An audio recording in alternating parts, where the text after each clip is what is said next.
Hey, welcome to day 3 of the Chronological Bible in 1 year. Just wanted to say that this has been a great start to the year, and let's get at it.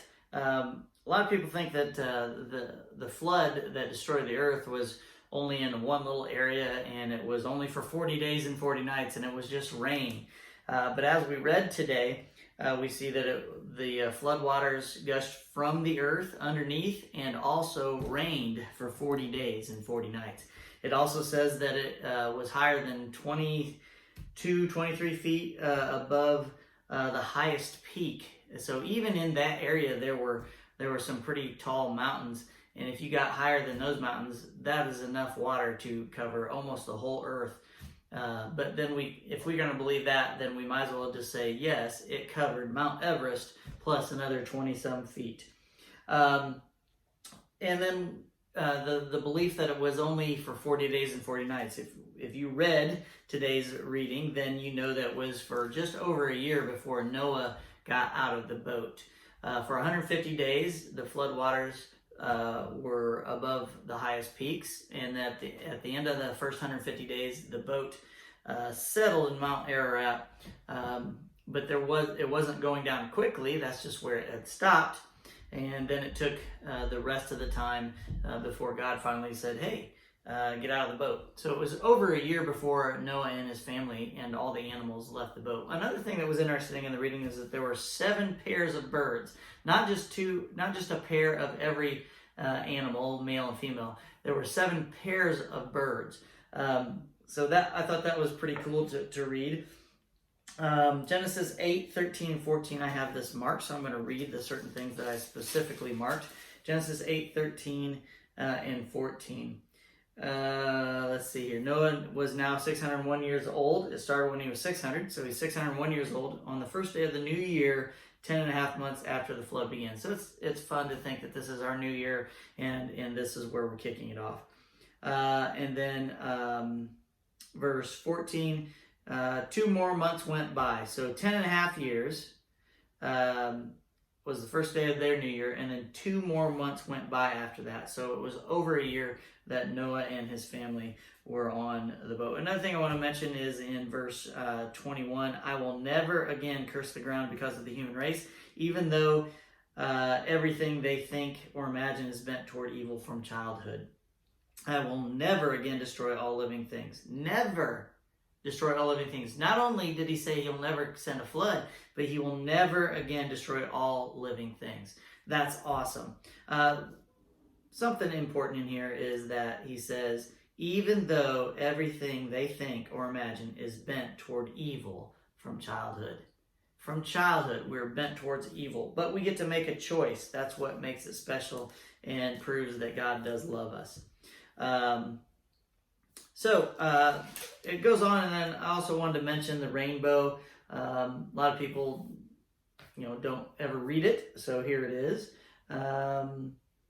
I'm giving you a sign. This is verse 12 of chapter 9. I'm giving you a sign of my covenant with you and with all living creatures for all generations to come. I have placed my rainbow in the clouds. It is the sign of my covenant with you and with the earth. Then it says again, verse 17, yes, this rainbow is the sign of the covenant I am confirming with all creatures on the earth. And God does not break his promises. And then we get into chapter 10. It talks about the family tree of Noah's sons at the end of chapter 9 into chapter 10. And that's extremely important. There's so much stuff in Genesis that's extremely important. That is my opinion. So real quickly, what am I talking about? Noah had 3 sons, and they were Ham. Let's see here. From these 3 sons, which are Shem, Ham, and Japheth, from these 3 sons, Noah came all the people who now populate the earth. So a lot of people say, oh, we came from Adam. Yes, we did come from Adam. But most importantly, the descendant, Noah, was the oldest person after the flood. And we all came from his descendants as well. Noah got drunk, passed out in his tent. Ham, the father of Canaan, the Canaanites in the land of Canaan, which is in Israel, that whole land.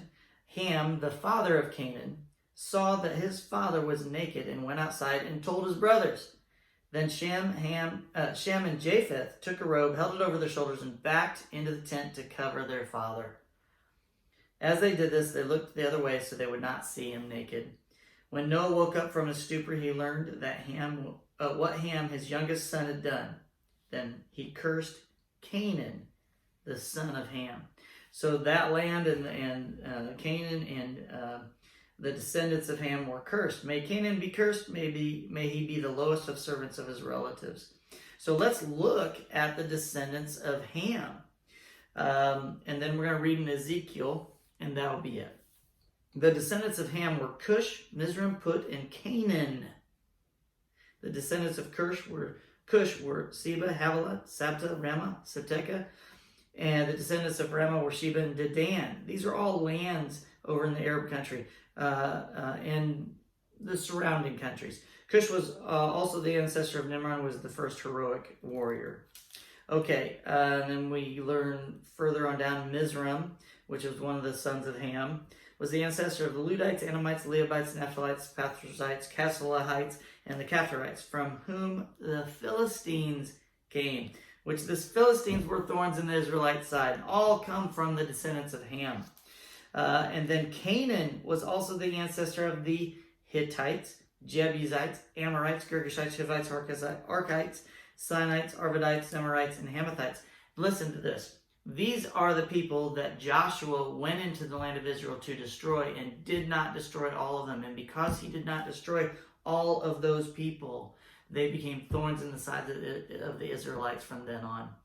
And those are where they came from. And where they come from?